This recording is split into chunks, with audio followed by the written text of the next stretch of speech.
সবাইকে শুভেচ্ছা জানিয়ে শুরু করছি আমাদের আজকের প্রোগ্রাম আমাদের স্বাস্থ্য আইএনটিভিতে প্রতি সপ্তাহের সোমবারে এই সময় 7টা থেকে 8টার ভিতরে 1 ঘন্টার প্রোগ্রাম আমাদের স্বাস্থ্য। এই সময়ে আমি হোমিওপ্যাথি এবং আমাদের স্বাস্থ্য নিয়ে কথা বলে থাকি এবং অন্যান্য চিকিৎসা সচেতনতা কী করে আমরা আমাদের জীবন আমাদের মূল্যবান জীবন ইম্পর্টেন্ট। দূরে এবং কাছে থেকে যারা দেখছেন আমাদের আজকের প্রোগ্রাম এবং দেশে বিদেশে বিভিন্ন স্থানে সবাইকে অনেক অনেক শুভেচ্ছা। সবাই ভালো থাকুন, সুস্থ থাকুন, আপনাদের সুস্বাস্থ্যই আমাদের একান্ত কামনা।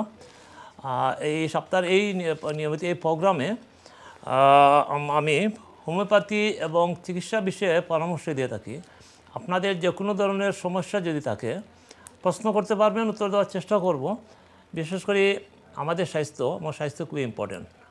এই জীবন যেহেতু একটাই, এই মহামূল্য জীবনে আমাদের সুস্বাস্থ্যের অধিকারী হতে হবে, নিরোগ থাকার চেষ্টা করতে হবে, তারপরে রোগ ব্যাধি তো থাকবেই। আমাদের জীবনে রোগ ব্যাধি আমাদের অনুষঙ্গ, এটা আমাদের সাথে থাকবে। যে কোনো সময় আক্রমণ করতে পারে, যে কোনো ধরনের ভাইরাস ব্যাকটেরিয়া আক্রমণ করতে পারে, জীবনের নানা অনিয়মের কারণে নানা ধরনের অসুখ বিসুখ আমাদের ভুগতে পারি। বলা হয় থাকে এটা আমাদের একটা শত্রু, আমাদের কষ্ট দেয়, আমাদের যন্ত্রণা দেয় এবং এটা একটা ভোগান্তিকাল থাকে। এই সময় মানুষ রোগে সুখে ভুগে থাকে। তো আমরা যদি স্বাস্থ্যবিধি মেনে চলি, স্বাস্থ্য সচেতনা ইম্পর্টেন্ট। অর্থাৎ আমরা কী খাবো না, আমাদের লাইফস্টাইল কী হবে, আমরা কয় ঘন্টা কাজ করব, দিনে কতক্ষণ ঘুমাবো এবং কয় লিটার পানি পান করব ইত্যাদি, এবং খাবারে আমাদের কী কী জিনিস থাকবে সেটা খুব ইম্পর্টেন্ট জিনিস। এবং এগুলো যদি আমরা মেনে চলি তাহলে আমরা সুস্বাস্থ্যের অধিকারী হব এবং দীর্ঘায়ু লাভ করব। তো আসলে সুস্বাস্থ্যভাবে যতদিন বাঁচা যায় ততই লাভ। তো অসুখ বিসুখ নিয়ে বেশি দিন বাঁচে তো লাভ নেই। সুস্বাস্থ্যের অধিকারী হতে হবে। বিশেষ করে আপনার পরিবার পরিজন ছেলে মেয়ে তাদের স্বাস্থ্যের বিষয়ে আপনি একজন সচেতন অভিভাবক হিসাবে লক্ষ্য রাখতে হবে। ছেলেরা মেয়েরা কী খায়, কী করে, কখন ঘুমায়, এগুলো খুব ইম্পর্টেন্ট। বিশেষ করে লেখাপড়ার প্রতি যেহেতু ছেলেমেয়ের মনোযোগ থাকে, এই জন্য আপনার ছেলেমেয়েদের খাবারের ব্যাপারে খাদ্যাভ্যাস এবং জীবন চলাচল কীভাবে করে, তার অভ্যাসগুলো কী, কতটার সময় ঘুমায়, কী করে, পড়াশোনার টাইম কখন, এবং বাইরের খাবারগুলো যদি বেশি খায় সেটা ক্ষতিকর, এগুলো বর্জন করতে হবে। তো আপনাদের যে কোনো পরামর্শ দেওয়ার চেষ্টা করব এই প্রোগ্রামের মাধ্যমে।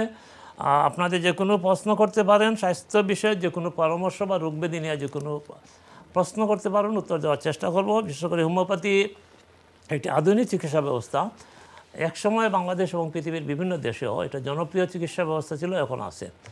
মাঝখানে যেহেতু একটু অন্যান্য চিকিৎসা ব্যবস্থার প্রভাবে হোমিওপ্যাথি চিকিৎসা একটু পিছিয়ে গেছিলো, কিন্তু এখন আবার এটা আধুনিক ফর্মে, আধুনিক পর্যায়ে একটা উন্নত চিকিৎসা ব্যবস্থা হিসেবে তার অধিকার আবার আদায় করতে সক্ষম হয়েছে। পৃথিবীর বিভিন্ন দেশে হোমিওপ্যাথি চিকিৎসা একটা জনপ্রিয় চিকিৎসা ব্যবস্থা এবং অনেক দুরারোগ্য ব্যাধি যেটা হোমিওপ্যাথি চিকিৎসার দ্বারাই আরোগ্য সম্ভব হয়ে থাকে। অন্যান্য চিকিৎসা ব্যবস্থা যেখানে অকার্যকর হয়, সেখানে হোমিওপ্যাথি চিকিৎসা কার্যকর। যে কোনো ছোটো রোগ অথবা যে কোনো কঠিন রোগ ব্যাধির জন্য হোমিওপ্যাথি চিকিৎসা খুবই কার্যকরী চিকিৎসা ব্যবস্থা। আর বিশেষ করে সব ধরনের চিকিৎসাই খুব কার্যকর। যদি একজন অভিজ্ঞ চিকিৎসক মনোযোগ সহকারে স্বাস্থ্যসেবা দিয়ে থাকেন, তাইলে রোগী আরোগ্য লাভ করবে। আর জীবন যেখানে আছে মৃত্যু তো অনিবার্য সত্য। তো আমাদের সুস্থ থাকতে হবে এবং চিকিৎসকের দায়িত্ব হচ্ছে একজন রোগীকে সেবা দান করা। সেবাই যেন মহান লক্ষ্য হয়, এটি আসল কথা। অর্থ উপার্জন বা অন্যান্য বিষয় এটা গৌণ হবে, মুখ্য নয়। মুখ্য হবে রোগীকে সেবা দান করা। তো রোগী সেবা দেওয়ার জন্য একজন চিকিৎসককে সচেতন হতে হবে, অভিজ্ঞতা অর্জন করতে হবে এবং আন্তরিক হতে হবে। একজন চিকিৎসক যদি আন্তরিক হন, রোগীর বিষয়গুলো যদি মনোযোগ সহকারে শোনার চেষ্টা করেন এবং রোগ নির্ণয় এবং সঠিক মাত্রা সঠিক ওষুধ প্রয়োগ করতে সমর্থ হন, সক্ষম হন, তাহলে যে কোনো কঠিন এবং দুরারোগ্য ব্যাধি থেকে একজন রোগী আরোগ্য লাভ করবে। এটা বিশ্বাস। প্রাকৃতিক নিয়মের চিকিৎসা ব্যবস্থা যে কোনো ধরনের চিকিৎসাই হোক, রোগী সুস্থ হবে। তবে কিছু ইম্পর্টেন্ট কথা হচ্ছে আপনাকে কী খাবেন, সুষম খাবার খাবেন। আমরা সবসময় বলে থাকি সুষম খাবার, অর্থাৎ মাছ, মাংস, ডিম, ডাল, শাকসবজি এবং পরিমিত পরিমাণ পানি, 2 লিটার কমপক্ষে পানি প্রতিদিন পান করবেন। এরপর নিয়মিত এক্সারসাইজ, যেটা আমাদের ইম্পর্টেন্ট। অনেক পার্কে ইদানিং পার্কের মধ্যে ফ্রিজ ব্যায়ামের ব্যবস্থা আছে, সেখানে ব্যায়াম করতে পারেন, অথবা আপনি দৌড়াতে পারেন, তাড়াতাড়ি করে হাঁটতে পারেন, রীতিমতো যদি 5 মাইল হাঁটেন প্রতিদিন, তাইলে আপনার অনেক কঠিন ব্যাধি, ডায়াবেটিস সহ অনেক কঠিন ব্যাধি, চর্বি কমানোর জন্য নিয়মিত ব্যায়াম খুব ইম্পর্টেন্ট। তারপরে যোগ ব্যায়াম করতে পারেন ঘরে বসে। অনেকে যখন হাঁটতে পারেন না, যোগ ব্যায়াম করতে পারেন ঘরে বসে, আপনি যোগ ব্যায়াম করবেন। তারপরে শ্বাস ব্যায়াম করতে পারেন, মেডিটেশন, এটা খুবই ইম্পর্টেন্ট। তারপরে নানা ধরনের চিকিৎসা ব্যবস্থা বা ব্যায়ামের পদ্ধতি আছে, সেগুলো যদি ফলো করেন তাহলে সুস্থ হবেন। বিশেষ করে খাবারের নিয়মটা, আমরা বাঙালি সমাজে, বাংলাদেশের সোসাইটিতে আমরা রাতের বেলায় বেশি ভাত খাই এবং লেট নাইট ভাত খাই, এটা কিন্তু বর্জন করতে হবে। আমাদের খাবারের টাইম হবে 7টা থেকে 8টার ভিতরে। যদি আমরা খেতে পারি এবং কম পরিমাণ খাবার অভ্যাস করে তুলি, তাহলে আপনি সুস্বাস্থ্যের অধিকারী হবেন। অর্থাৎ যদি অনেকগুলো রোগে যদি ব্যাধি আপনাকে আক্রান্তও করে, তাহলে দেখবেন আপনি এখান থেকে বেরিয়ে আসতে পারছেন। অনেকের মেদবুড়ি কী করে, পেট মোটা হয়ে গেছে, শরীর মোটা হয়ে গেছে। আপনি যদি পরিমিত পরিমাণে খাবার অর্থাৎ অল্প অল্প করে কমিয়ে দেন, তাহলে দেখবেন আপনি ধীরে ধীরে আপনার স্বাস্থ্য স্লিম হয়ে যাচ্ছে। এবং একসাথে তাড়াতাড়ি করে একসাথে স্বাস্থ্য কমানোর চেষ্টা করবে না। চর্বি বেড়ে গেছে, এটা কমানোর জন্য ধীরে ধীরে চেষ্টা করতে হবে। খাবারের পরিমাণ কমাই দেন, সবজির পরিমাণ বাড়িয়ে দেন, ডাল খাবেন বেশি করে, ফলমূল খাবেন বেশি, পানির পরিমাণ বাড়িয়ে দেন। দেখবেন আপনার ধীরে ধীরে স্বাস্থ্য স্লিম হয়ে যাচ্ছে, সুন্দর হয়ে যাচ্ছেন। এবং রোগ ব্যাধি যেগুলো আক্রান্ত করছে আপনাকে, আমাদের চিরসঙ্গী চিরশত্রু, সেটা থেকে আপনি মুক্তি পাবেন। আবার মনে করবেন সব ব্যাকটেরিয়া বা ভাইরাস আমাদের শত্রু না। আমাদের শরীরের ভিতরে অনেক ব্যাকটেরিয়া আছে যেগুলো আমাদের বন্ধু ব্যাকটেরিয়া, আমাদের খাবারে হজম করে, হজমে সহায়তা করে। অর্থাৎ আমার জীবন প্রক্রিয়ার সাথে সে মিশে আছে, আমাদের দৈনন্দিন জীবনের সাথে, শরীরের সাথে, শরীরের অংশ হিসেবে সে আছে, সে আমাদের উপকারী বন্ধু হিসেবে কাজ করে। আবার যদি শরীরের ভিতরে দুষ্ট ব্যাকটেরিয়া জন্ম নেয়, সেটাই আমাদের ক্ষতিকর কারণ। আর বাইরে থেকে যদি ভাইরাস আক্রান্ত করে, তাহলে আপনার বডির যদি ইমিউন সিস্টেম শক্তিশালী করতে পারেন, তাহলে আপনার রোগ প্রতিরোধ ক্ষমতা বাড়বে। রোগ প্রতিরোধ ক্ষমতা, ইমিউন সিস্টেম যদি বাড়ে, তাহলে সহজেই আপনি রোগ থেকে আপনি রেহাই পাবেন। তো বিশেষ করে ইমিউন সিস্টেমটা কী? একটা হচ্ছে আমাদের স্কিন। প্রথম আমাদের শরীরের বহির আবরণ যেটা স্কিন, শরীরের যে চামড়া, সেটা হচ্ছে আমাদের প্রথম ইমিউন সিস্টেমের প্রধান অংশ। এরপরে আমাদের টনসিল আছে, অসংখ্য গ্ল্যান্ড আছে, সাদা শ্বেত হোয়াইট ব্লাড সেল আছে। এগুলো আমাদের যুদ্ধ হিসাবে ফাইট করে, রোগ ব্যাধির বিরুদ্ধে যুদ্ধ করে, ফাইট করে। এবং সে যদি রোগ ব্যাধিকে পরাস্ত করতে পারে, তাহলে আমরা সুস্থ থাকি। আবার যদি আমাদের ইমিউন সিস্টেম দুর্বল থাকে, তাহলে আমাদের রোগ ব্যাধি আমাদেরকে পরাস্ত করে, আমরা পরাজিত হই এবং আমরা রোগ ব্যাধির কাছে আমরা হার মানতে বাধ্য হই। কাজে কাজে আপনার ইমিউন সিস্টেমকে শক্তিশালী করতে হবে। তো ইমিউন সিস্টেম শক্তিশালী করার জন্য বিশেষ করে আপনার ভিটামিন ডি দরকার আছে, সানলাইট দরকার।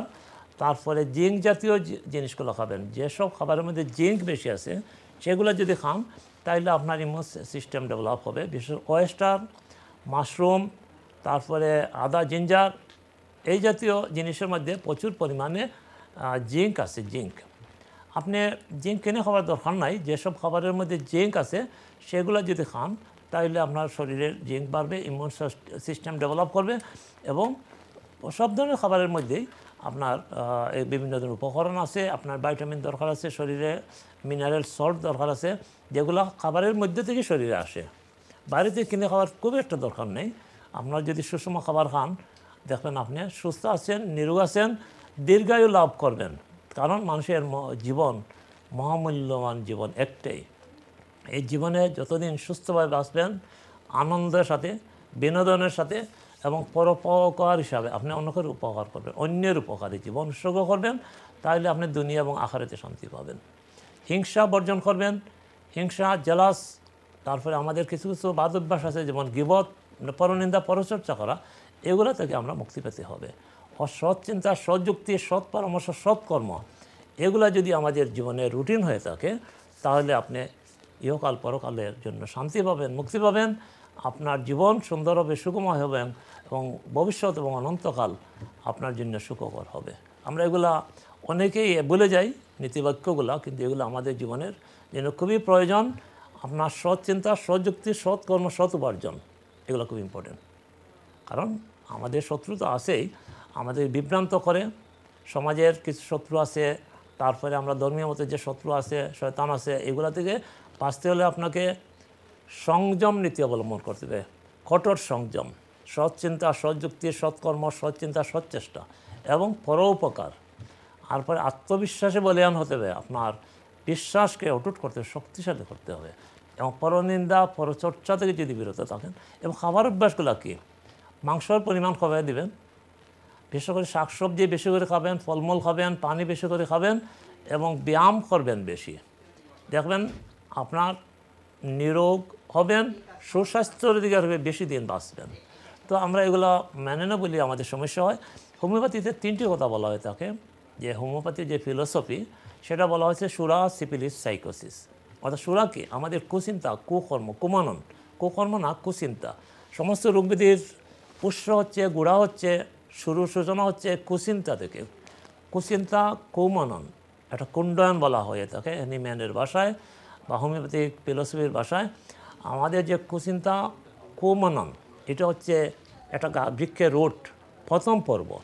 তারপরে এই কুচিন্তা থেকে কুকর্ম বিকশিত হয়, যেটাকে সিপিলিস এবং সাইকোসিস বলা হয়ে থাকে।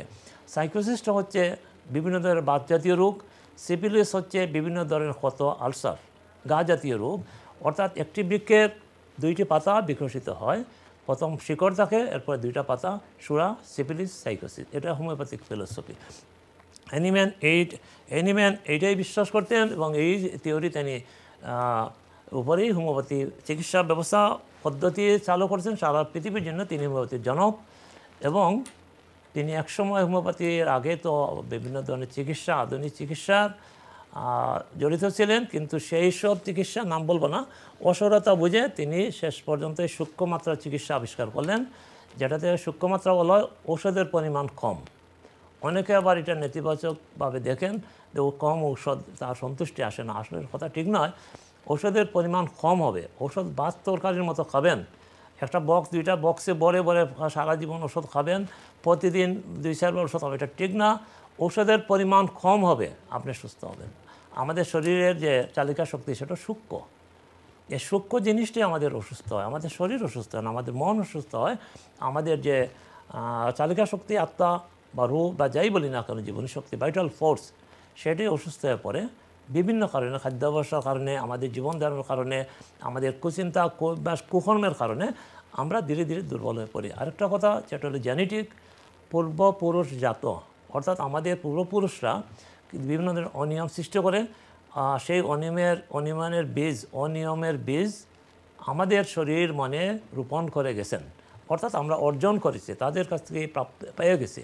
সেটার জন্য আমরা এটা বলি জেনেটিক রোগ। জেনেটিক রোগ থেকে মুক্তি পাবেন কঠোর অনুশীলন, প্রচেষ্টা, নিয়ম যদি আমরা অনুশীলন মেনে চলি, নিয়মানুবর্তিতা, তাইলে দেখবেন সেখান থেকে আমরা মুক্তি পাচ্ছি। যে জেনেটিক রোগ কমবে না এদের কোনো শর্ত নাই, কথা নেই। বাট জেনেটিক রোগ কমতে হলে সময় লাগে, ধৈর্য ধরে যদি অনেক দিন যদি ঔষধ সেবন করেন, হোমিওপ্যাথিক ঔষধ, দেখুন জেনেটিক রোগ থেকে আপনিও মুক্তি পাচ্ছেন। আর একটা হচ্ছে স্ব অর্জিত, যেটা আমরা নিজেরা অর্জন করে থাকি। যেমন আমরা নিজে উপার্জন করছি অথবা পূর্বপুরুষ থেকে আমাদের সম্পত্তি বা টাকা পয়সা পাইছি, যেটা পূর্বপুরুষ সেটা হলো জেনেটিক, আর যেটা আমরা নিজে অর্জন করছি সেটা হলো স্ব অর্জিত। তো আমরা স্ব অর্জিত যদি ভুলভ্রান্তি করি অথবা পূর্বপুরুষের ভুলভ্রান্তির জন্য আমরা কারণ বা দায়ী হয়ে থাকি, সেটান থেকে মুক্তি পাওয়ার জন্য কঠোর অনুশীলন, পরিশ্রম, চেষ্টা এবং আমাদের জীবন ধারণের যে নিয়ম কানুন রুটিন যদি মেনে চলি, আমরা সুস্থ থাকবেন। অধৈর্য হওয়ার কোনো কারণ নাই এবং এটা জীবন একটা কঠিন পরীক্ষার জায়গা। এই পরীক্ষার জায়গা থেকে আপনি আপনার অনুশীলন, সংযম, ধৈর্য, আত্মপ্রত্যয়, আত্মবিশ্বাস, আপনার চেতনা যদি জাগ্রত রাখেন, আপনি সুস্থ থাকবেন। তো আমি আশা করি আপনাদের যদি কোনো ধরনের প্রশ্ন থাকে মনে, বা কোনো ধরনের যদি কঠিন রোগে যদি ভুগে থাকেন, প্রশ্ন করতে পারবেন, উত্তর দেওয়ার চেষ্টা করব। আশা করি আপনাদেরকে সুপরামর্শ দেওয়ার চেষ্টা করব আমার জীবনের অভিজ্ঞতা থেকে, হোমিওপ্যাথিক চিকিৎসার অভিজ্ঞতা থেকে, বা বাস্তব জীবনের নানা কুটিকাটি অভিজ্ঞতা থেকেও সুপরামর্শ দেওয়ার চেষ্টা করব, যাতে করে আপনারা আপনাদের কঠিন এই রোগ ব্যাধি থেকে নিরাময় হতে পারেন। বিশেষ করে আমাদের দেশে বা এই দেশেও অনেকে হেপাটাইটিস বি বা জন্ডিস রোগে ভুগে থাকি। বিশেষ করে বাংলাদেশে এবং এদেশেও হেপাটাইটিস বি বা জন্ডিস যেটাকে বলি আমরা, সেটা যদি হয়, সেখান থেকে হোমিওপ্যাথিক কিছু নির্ধারিত ওষুধ আছে যেগুলো হলে পরে আপনি আরোগ্য লাভ করবেন। হেপাটাইটিস বি অথবা জন্ডিস পুরাতন জন্ডিস, হেপাটাইটিস বি ইত্যাদি ইত্যাদি, সেখানে অন্যান্য চিকিৎসা কার্যকর নয়, মোটেই কার্যকর নয়। একমাত্র হোমিওপ্যাথিক চিকিৎসা এবং আমাদের দেশে কিছু কবিরাজি চিকিৎসা ছিল যেগুলো খুব কার্যকর ছিল, আছে এখনও। তো হোমিওপ্যাথি চিকিৎসা খুব ইম্পর্টেন্ট। তারপরে আপনার থাইরয়েড সমস্যা, একটা একটা করে যদি বলি, যে জিনিসগুলো জীবনের সাথে মিশে আছে, যে থাইরয়েড যেটা আমাদের চালিকা শক্তি, আমাদের সঠিক পথে পরিচালিত করে, বডি এবং মনকে সঠিক পথে পরিচালনা করে থাইরয়েড গ্ল্যান্ড, সেটা যদি ওভার অ্যাক্টিভ হয়, আন্ডার অ্যাক্টিভ হয়, সেখানে নানা ধরনের আপনার বিপর্যয় ঘটে জীবনের। সেটার জন্য হোমিওপ্যাথি ঔষধ খুবই কার্যকর চিকিৎসা। এবং অন্যান্য চিকিৎসা যেখানে নাম বলার দরকার নেই, অন্যান্য চিকিৎসা যেখানে সারা জীবন জন্য আপনার রিপিট প্রেসক্রিপশন থাকে, সেখানে 2-3 মাস যদি সেবন করেন হোমিওপ্যাথিক ঔষধ, আপনি থাইরয়েডের কার্যকারিতা আপনার ব্যালেন্সড হয়ে যাবে, ওভার অ্যাক্টিভ আন্ডার থাকবে না, নির্ধারিত লেভেলে চলে আসবে। এই দুইটা কথা খুব ইম্পর্টেন্ট। হেপাটাইটিস বি বা জন্ডিস অর্থাৎ থাইরয়েড সমস্যা থাকে যদি, এখান থেকে আপনি ভালো ফল পাবেন। তারপরে বিভিন্ন ধরনের অ্যালার্জি বা একজিমা, নানা ধরনের একজিমা থাকে যদি শরীরে, তো একজিমা কিন্তু অনেকটা অভ্যাসের বিষয়, মনস্তাত্ত্বিক রোগ, মনের রোগ, অনিয়মের রোগ। একজিমার জন্য আপনি ব্লাড টেস্ট করলে একজিমা সেখানে ধরা পড়ে না, আর ধরা পড়বে না, অনেক ক্ষেত্রে ধরা পড়ে না। কাজে এটা অনেকটা আপনার যদি খাদ্য অভ্যাস, তারপরে আপনার যে জীবন চলাচলের যে অভ্যাস, ঘুম বাড়াতে হবে, নির্ধারিত সময় ঘুমাবেন, চিন্তামুক্ত থাকবেন, দেখবেন অ্যালার্জি বা একজিমা থেকে মুক্ত হবেন। আর একটা জিনিস যেটা হচ্ছে আমাদের শরীরে ফ্যাটি লিভার, আমাদের লিভারে অনেক সময় প্রচুর পরিমাণে ফ্যাট জমে, বিশেষ করে ঠান্ডা প্রধান দেশে। ওকে, বিশেষ করে ওকে, হ্যালো, আসসালামু আলাইকুম। জি, আসসালামু আলাইকুম, বলেন। ডাক্তার সাহেবের লগে আলাপ করতে পারবো? জি জি, আমি শুনছি, আপনি বলেন। আচ্ছা, আমার একটা ছেলের বয়স 30। বয়স কত হয়েছে না বলুন? বয়স 30। 30 বয়স, 30 বছর, বলেন। তার তো সিভিয়ার একজিমা, বুঝছি কিছু বুঝছি। আপনার একজিমা, তার বয়স কতদিন ধরে হয়েছে এটা একজিমার বয়স? একজিমার বয়স 27 বছর হইব। একজিমা তাহলে 3 বছর বয়স থেকে শুরু হয়েছে। জি অনেকদিন। তাহলে আপনার জিপি বা হসপিটাল তারা কি ধরনের চিকিৎসা দিচ্ছেন বা কি ধরনের? কারণ তো খালি ওয়েনমেন্ট লাগাও আর বুঝতে হবেন পারছি। না। আমার মনে হয় আপনি প্রোগ্রামের পরে টেলিভিশনের ডান দিকে নম্বর আছে, প্রোগ্রামের আধা ঘন্টা পরে ফোন করতে পারবেন বিস্তারিত যদি পরামর্শ চান, চিকিৎসা চান। তো হোমিওপ্যাথি ওষুধ সেবন করলে ধৈর্য ধরে যদি 6 মাস বা 3 মাস সেবন করলে আশা করি কঠিন একজিমাও কমবে। আপনি টেলিভিশনের ডান দিকে নম্বর আছেন, নম্বরে আপনি প্রোগ্রাম পরে ফোন করতে পারেন, তাইলে আপনার সাথে আর পার্সোনাল কথা বলতে পারি, এটা সুবিধা হবে আপনার লাগে। ওকে, ধন্যবাদ। তো এই যে একজিমা মারাত্মক একটা কষ্ট যন্ত্রণাদায়ক ব্যাধি, বিশেষ করে যিনি প্রশ্ন করলেন, দেখেন 3 বছর বয়স, 30 বছর 27 বছর ধরে একজন যুবক একজিমায় ভুগছেন। কী পরিমাণ যে কষ্ট যন্ত্রণা, কী ধরনের যন্ত্রণা অভিব্যক্তি, এটা বোঝানো খুব কঠিন। যাদের হয়েছে তারা বুঝেন, তা বা পরিবারের অন্যান্য সদস্যরা বুঝেন। এগুলা হোমিওপ্যাথিক চিকিৎসা দ্বারা সঠিক মাত্রা, সঠিক চিকিৎসা হলে দেখুন 3 মাস 6 মাসের ভিতরে সুস্থ হতে পারেন।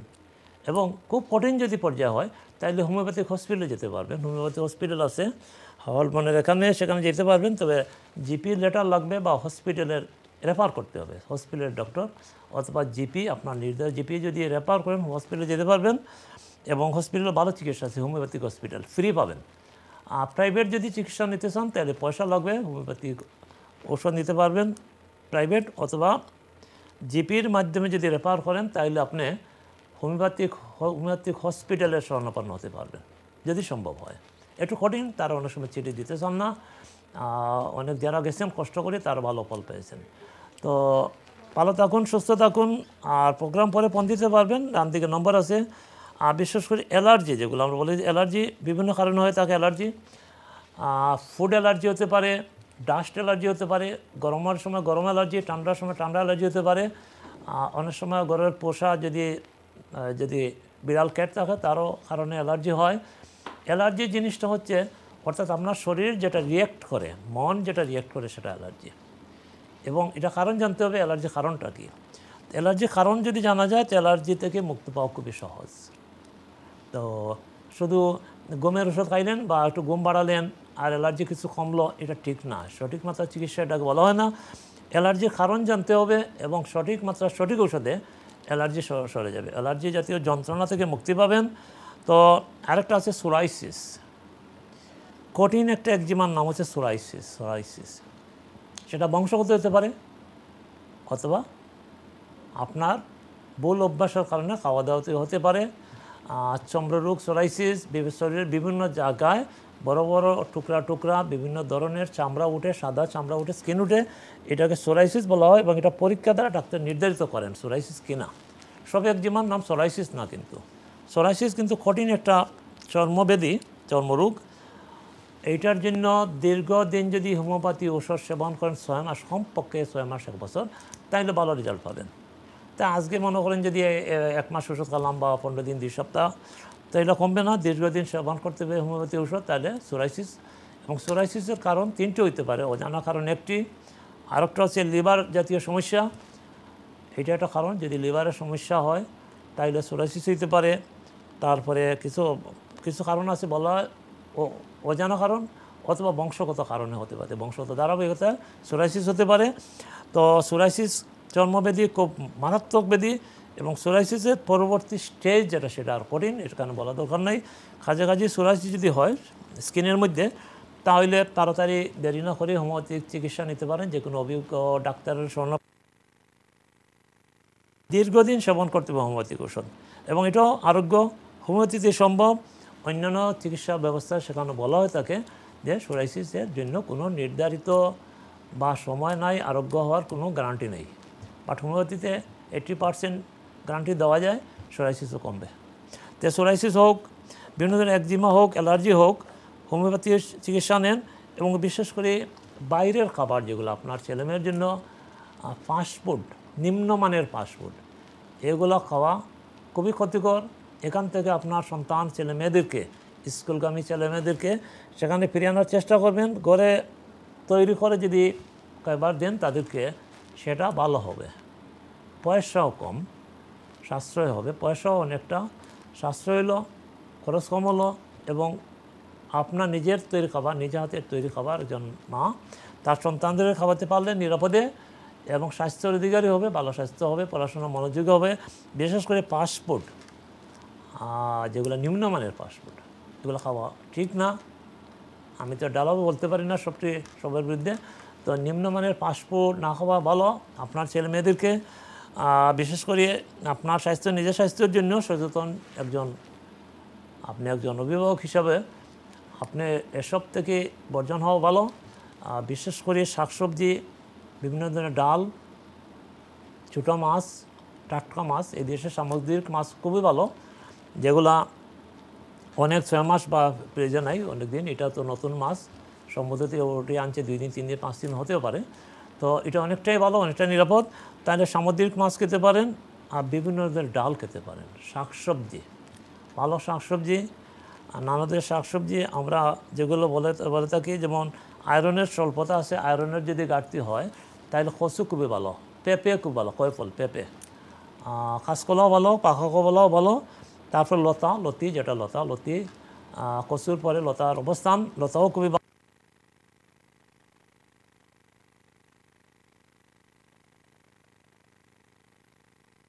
আবার আসছি, ততক্ষণ আপনারা দেখতে থাকুন। ধন্যবাদ।